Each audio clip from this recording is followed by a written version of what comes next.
Dave Roselle. I'm a member of the Friends of the Lower Wisconsin. We're shooting a video today of a distinguished guest. You'll understand what I mean once we've had a talk.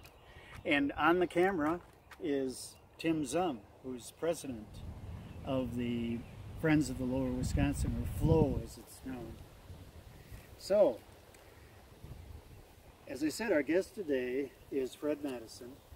And Fred has had a long, distinguished career as a soil science professor with the University of Wisconsin, where he is now, by the way, a professor emeritus. He is also chairperson of the Wisconsin Riverway Board, which explains the link FLOW has with that particular volunteer organization. So welcome, Fred. Thank you. Good to be here. Great. I understand you're permanent residents right across the river. Yes, we live about 5 miles upstream, and we love it. We've been here a long time, and this is home. I guess that's what happens. The river freaks after a while, huh? Yes, right. And I should explain that we're at the VFW Park in Prairie du Sac on the opposite shore from Fred's house. Yep. Did you paddle over there by any chance? No. No. No. Okay. Among your many accomplishments is your service as a young man as a legislative assistant to one of Wisconsin's greatest governors, Gaylord Nelson. What was your principal responsibility to Senator Nelson? What did you do? I was a legislative assistant to Gaylord. And in that position I had responsibility for keeping tabs on lots of legislation that was out there on conservation, land use, all those series of issues. That was my bailiwick. There was another guy in the in the office who was responsible for dairy stuff. And I see. You know, that's the way the work was passed around at Gaylord's office. So the legislation for the Wild and Scenic Rivers Bill fell on my shoulders, pretty much. I see. Nelson's dedication to conservation is self-evident, I think, and it was evident during his tenure as a governor as well, governor of Wisconsin from 1958 through 1962, I believe. Yeah. 3 terms. Yep. So. For instance, can you tell us something about the Wild Rivers Act passed in Wisconsin in 1965? I'm talking about the Wisconsin Act. That was part of Gaylord's foundation and his interest in rivers. When he went to Washington as a senator, he took that interest with him. He had worked here as governor to set up a system of wild and scenic rivers in the state, and had gotten it up and running, and it was a fact of life. So it was a very important part of Gaylord's background. So and he took when he went to Washington, the Nemacolin and the St. Croix rivers were ones that Gaylord took with him to include originally legislation for their protection. That was legislation that got wrapped into the Wild and Scenic Rivers Bill, which was obviously a bigger piece. But that was the start of it, and I think it's important to recognize at this time that Gaylord was in those days the only senator on the Senate Interior Committee east of the Mississippi. Really? So he sort of sometimes felt like he was carrying the flag. And I think he did it. He did it very well. But he felt very strongly about these things, and he never really did understand quite why the people east of the Mississippi weren't allowed representation on these committees. But that's the background, and that's important because it plays a big role for Gaylord. So Wisconsin's Scenic Rivers Act, or Wild Rivers Act, was sort of a bellwether. Yes. For the yes. For the National Wild and Scenic. It was one of the first ones. Act in 1968. Right. Yeah, I've heard that you were Senator Nelson's go-to guy during the process of introducing and passing the Wild and Scenic Rivers Act. So can you tell us a little bit about that? Flo is very interested in that. Flo is often involved in political situations. Sometimes you turn around and look around you in the room and you realize there's nobody else there. and you're the only one standing. And that kind of happened to be me with the Wild and Scenic Rivers bill. Although, I have to say I was really very intrigued by it and glad to take on that responsibility for Gaylord as his representative on the Senate Interior Committee. Is it too strong a word to say that there was political wrangling over the promotion and passage of that bill? There wasn't any more wrangling, to my recollection, than goes on every day in the Senate. I mean, this was a bill that was in the President's speech to the Congress, so it was one that he put a stamp on saying he wanted to get it passed. That's an important endorsement. Secretary at the time, Secretary Udall of the Interior Department, was very much in favor of it, and that helped. And that was really Gaylord's doing. Gaylord did the politics both with Udall and with Wayne Aspinall, who was the chairman of the House Interior Committee and a critical jumping stone for this bill. And Gaylord formed quite a friendship with him. They talked a lot. Which was to the advantage of the bill, that's for sure, because I'd read that Aspinall could be difficult when it came to conservation measures east of the Mississippi. For example, rivers, wild rivers. I think it's fair to now long deceased Wayne Aspinall to at least be fair with him and say that he wasn't doing anything that anybody else wasn't doing. Mm-hmm. He ran a tight ship as the chair of that committee, and really nothing crossed his desk, but didn't go to the floor without passing across his desk.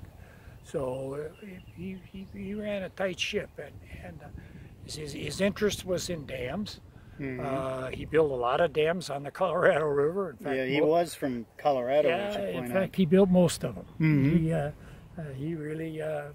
He was very successful. Yeah. I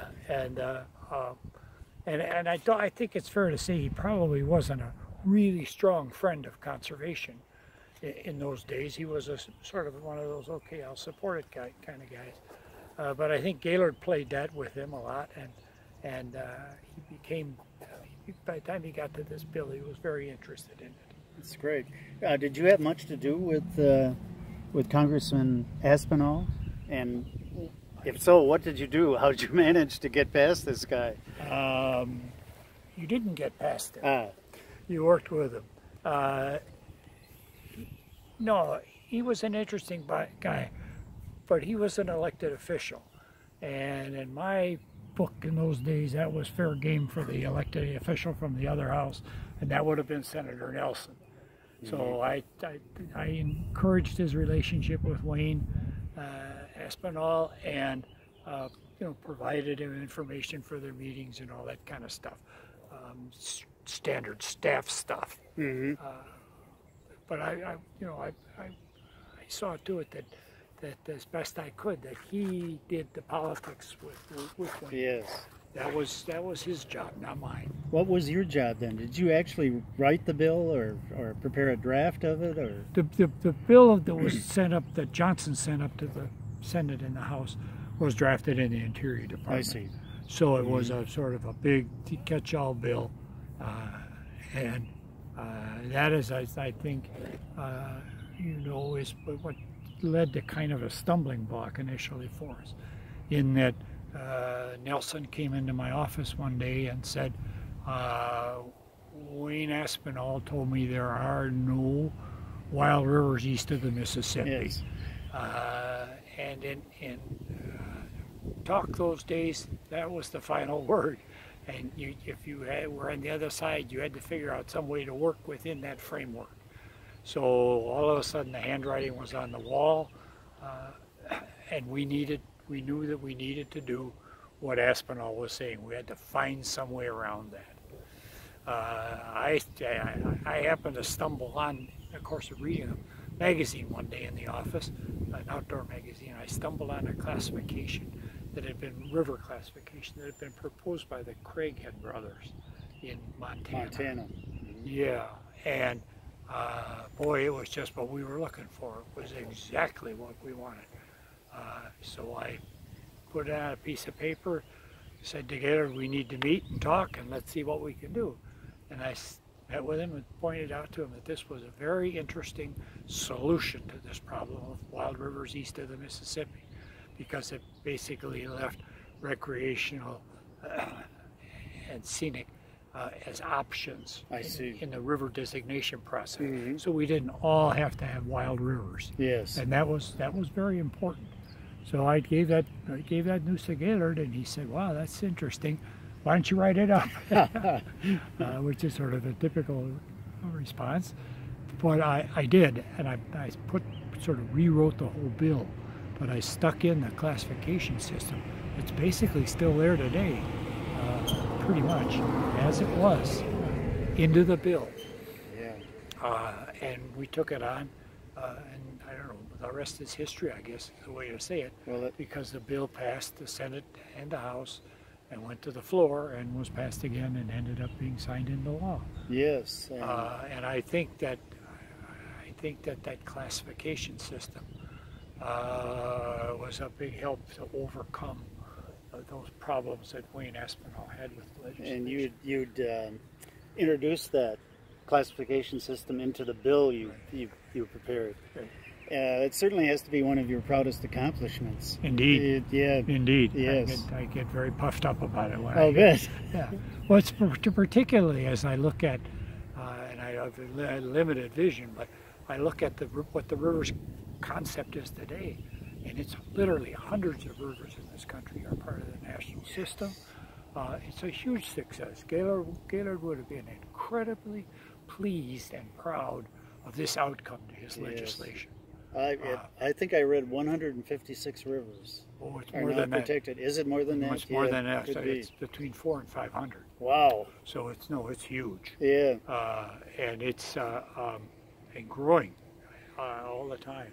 There are a lot of people that are working very hard on it who have really dedicated themselves to making a nice system out of that.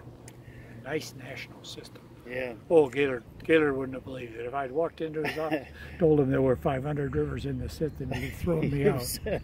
Yeah. He'd have sent you back to Wisconsin. Yeah, that's right. With some well-chosen words, I'm sure. Got it. So you think there are 500 rivers protected by that act, but rivers are parts of rivers. And parts of rivers. Right. That's right. Yeah. I knew that. Because segments can be improved. Yes.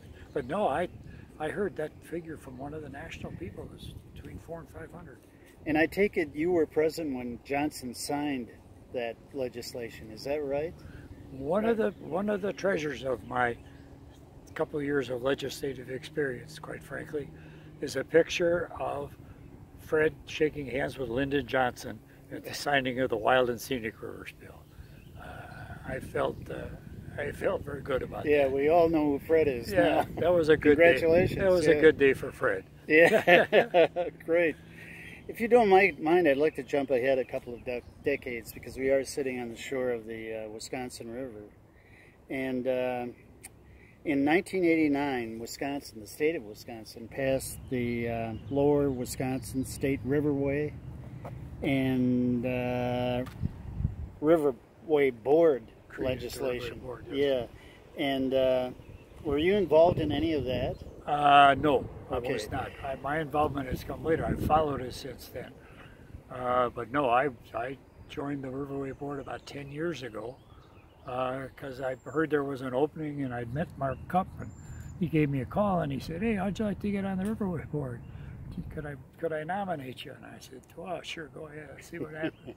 I guess once again, the rest is history. I'm still there and enjoying it a great deal. And so is Mark, who is executive director, isn't he, of the Riverway Board? That's his title, isn't it? Yeah, I think it is. Yeah.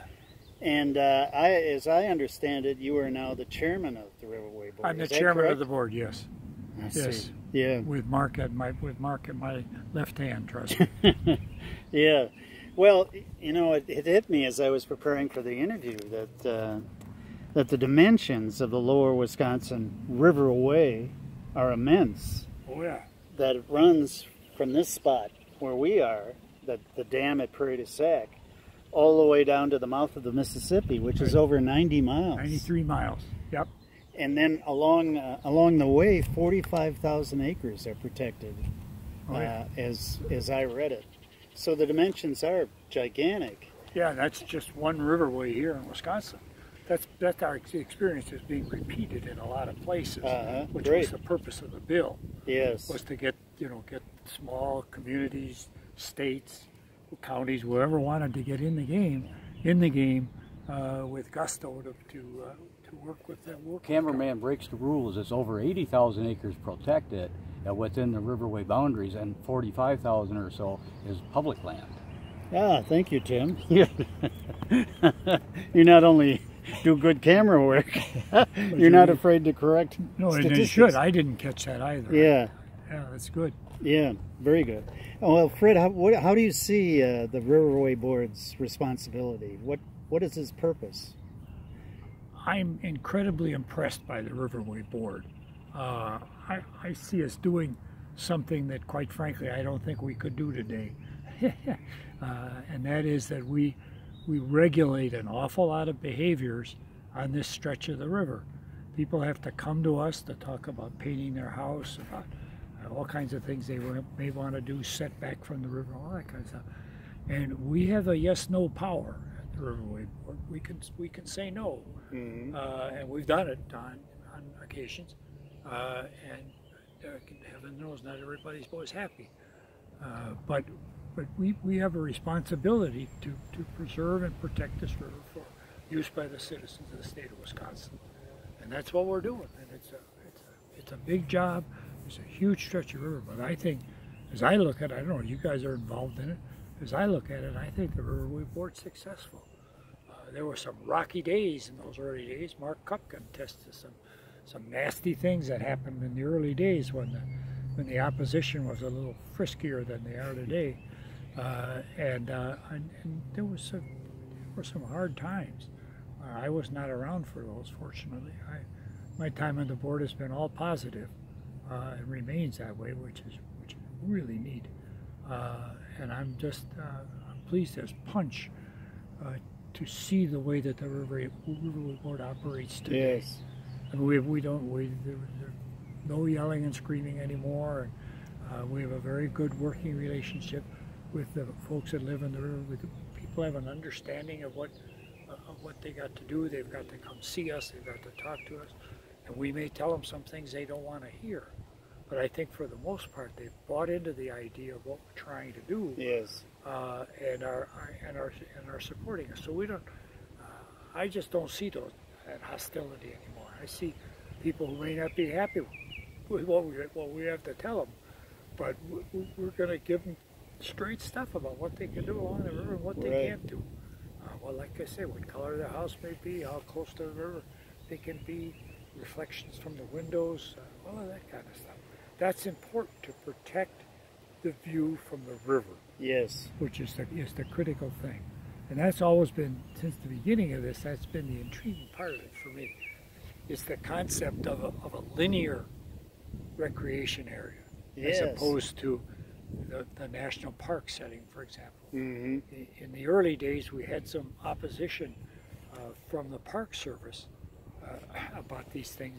They didn't really see it because they were used to, you know what national parks look like.